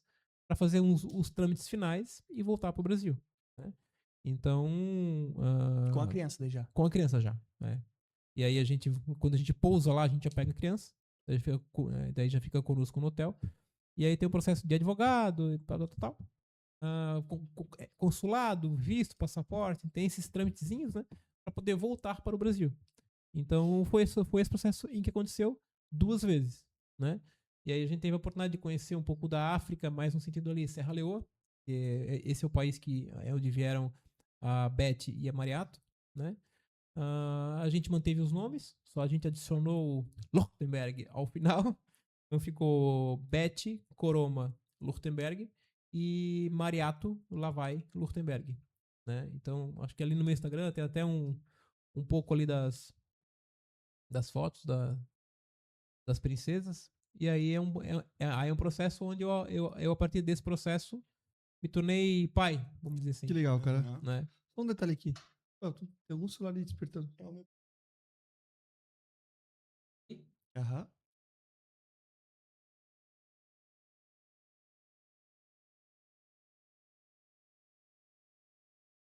Meio-dia. Meio-dia tá escrito convite. Já sei até o que é. Quando é referente a mim, eu lembro de cabeça. Quando é referente a minha esposa, eu falo, não, eu tenho que anotar, porque senão... Exato. É diferente. Exato. Cara, mas que baita experiência, hein, cara? Que baita atitude, inclusive, né? Mas transformou a nossa família, né? Então, aí hoje, assim, há 3 anos eu agora tenho o papel de pai, né? Então era papel de filho, de irmão, de CLT, empresário, marido. Aí faltou. Aí agora o papel de pai. Incrível. Cara, parabéns pelas decisões e por tomar decisões difíceis, né? Isso a gente pode evitar ou a gente pode confrontar, né? E a decisão de confrontar é uma decisão extremamente difícil, mas muito, muito bonita. Parabéns, tá? E elas vieram com quanto tempo de vida? A Beth, as duas vieram com 1 ano e meio. 1 ano e meio? Ah, bem pequenininhas. É isso, a Beth veio com 1 ano e meio, hoje ela tá com 4, né? E aí a Mariato chegou no começo do ano também com 1 ano e meio. Então ela tá pra fazer 2 agora em janeiro. Perfeito. Baita experiência, mais uma baita experiência. Não é né? uma experiência. Legal. Parabéns aí, né? Eu vou ter a sensação do que é ser pai nos próximos meses. Opa. Mas também é parecido e diferente ao mesmo tempo, né? Sim, mas é muito sim, legal, sim, muito sim, legal. sim, Muito sim. bacana, muito inspirador, inclusive. Eu sempre falei, se a gente não pudesse ter filho naturalmente, a gente também adotaria. Acho muito E bacana. talvez pode ter os dois. Exatamente. Sim. Exatamente. É uma decisão que vai dar frio na barriga. Então é boa. Como as grandes que fazem parte da nossa vida dão, né? Como tu falou, né? Exato. Algumas decisões, as que são importantes, inclusive, são as que dão frio na barriga, né? Exato, com certeza. Rodrigo, cara, queria agradecer o nosso papo. Foi um prazer te conhecer. Igualmente. Espero que a nossa audiência tenha curtido. Não esqueça de curtir, comentar, compartilhar para que a gente consiga continuar convidando pessoas relevantes, Exatamente. né? Onde a gente aprende aqui a cada oportunidade como essa. Para quem quiser te seguir, acompanhar, seguir as empresas, o que tu quer passar para o pessoal? Legal. Ali no meu Instagram, Rodrigo Luch, Luch, né? Eu não deixo todo mundo sofrer, né? Daí eu acabei abreviando. Aí Rodrigo Luch no Instagram e Rodrigo Lurtenberg no LinkedIn. Tá? Ali você já acha o resto. Perfeito. Mais uma vez, queria agradecer. Tem aquela perguntinha, né? Que a gente fala no final. Vamos encerrar com ela? Pode fazer tu. Rodrigo, imagina que daqui a 10 anos tu vai olhar esse podcast de novo, vai vir uma notificação pra ti, tu vai olhar esse podcast de novo e tu vai ouvir uma mensagem que tu deixou pra ti mesmo em 10 anos. Que mensagem seria essa? Rodrigo, se daqui a 10 anos agora tu tá me vendo, né? A grande questão é, tu conseguiu, né, nos próximos 10, tomar decisões boas e difíceis pra transformar o teu futuro, que é onde estás hoje? Olha aí. Uma boa reflexão para daqui a 10 anos. E o Rodrigo tem que voltar pra contar pra gente sobre quais foram as decisões, quais que deram frio na barriga novamente, tá? Porque as que me precederam me trouxeram aqui. Perfeito. Né? E se eu tô feliz, foram boas. Agora, quais que eu tenho que fazer ainda, né? Pra daqui a 10 anos eu estar em outro patamar. Perfeito. Mais uma vez, muito obrigado, tá? Foi um prazer poder conversar contigo. E é isso, né? Isso aí, até a próxima. Até a próxima.